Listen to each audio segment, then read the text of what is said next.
Thanks a lot, John.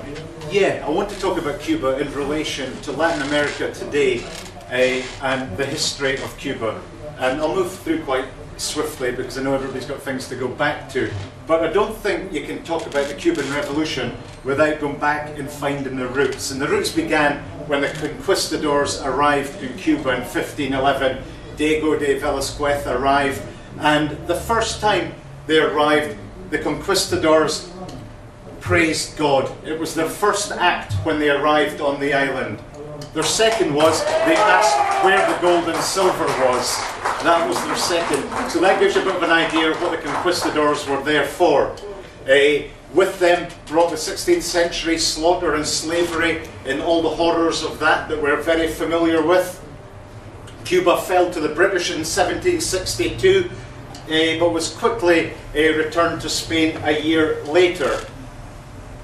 The seeds of US intervention, and that's what we're still dealing with today in Latin America, began between 1823 and 1851.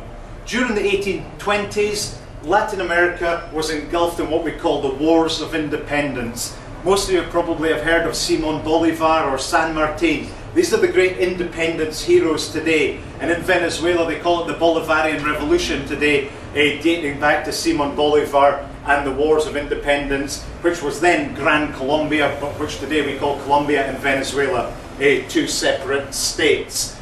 But something else was frightening the US at this point. They thought, well, if Cuba gets its independence, and there's a black republic 90 miles off of Florida, then that would have serious repercussions for the slave-owning states in the American South. So even as early as that, Cuba was already described by US policymakers as a matter of national security, which of course has not changed right up to this day. We then move forward to what we call the Platt Amendment. People often ask, how did the Americans get a hold of Guantanamo Bay? How did they end up there?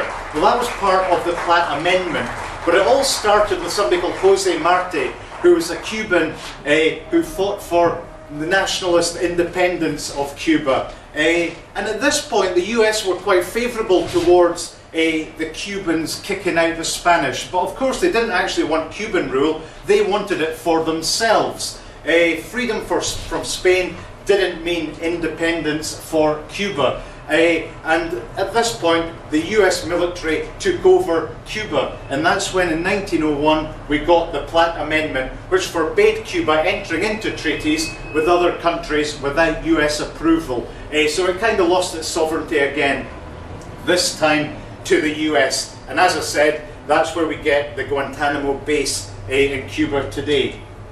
Jose Marti, a little bit about him. If you've ever flown into Havana, you know it's the Jose Marti Airport. A huge figure, inspired many leaders in Cuba today, and his writings and statues are all throughout Cuba. One of his famous quotes, "Everything I have done unto now, and all that I shall do, has its objective to prevent, through the independence of Cuba, the United States from falling with added weight on Nuestra America," our America. And that's very important, those last two words there, Nuestra America, because you'll hear Hugo Chavez, Evo Morales, Rafael Correa using those words today, differentiated from the Anglo-Saxon America in the United States and in Canada. But I'll get onto that a little bit later, but it's worth knowing now. From that point of independence, etc., till 1922, not too much happened, not worth reporting today. But from 1922 onwards, there was a new radical consciousness brewing, and Julio Antonio Mella formed what was known as La Liga Anti-Imperialista, which I'm sure you can translate as the Anti-Imperialist League. The labour movement was becoming a force under anarcho-syndicalist leadership.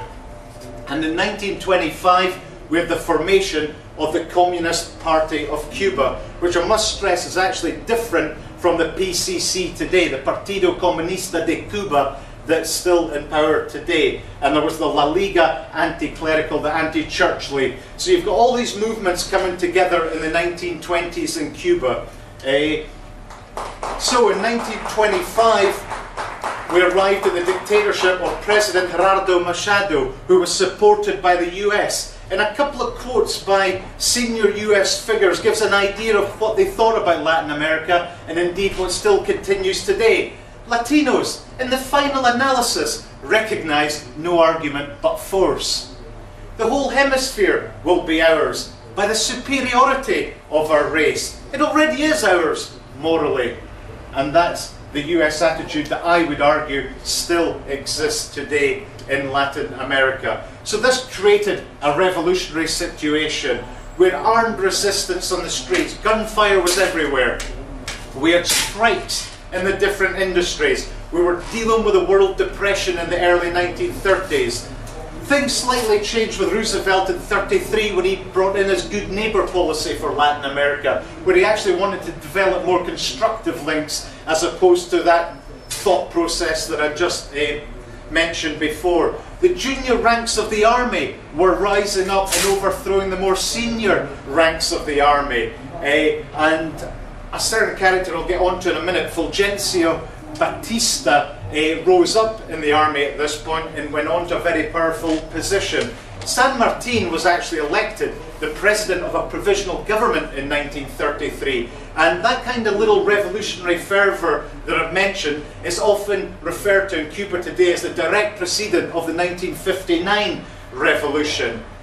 And right up until 1952 we had a series of fairly corrupt, but in inverted commas, democratic governments.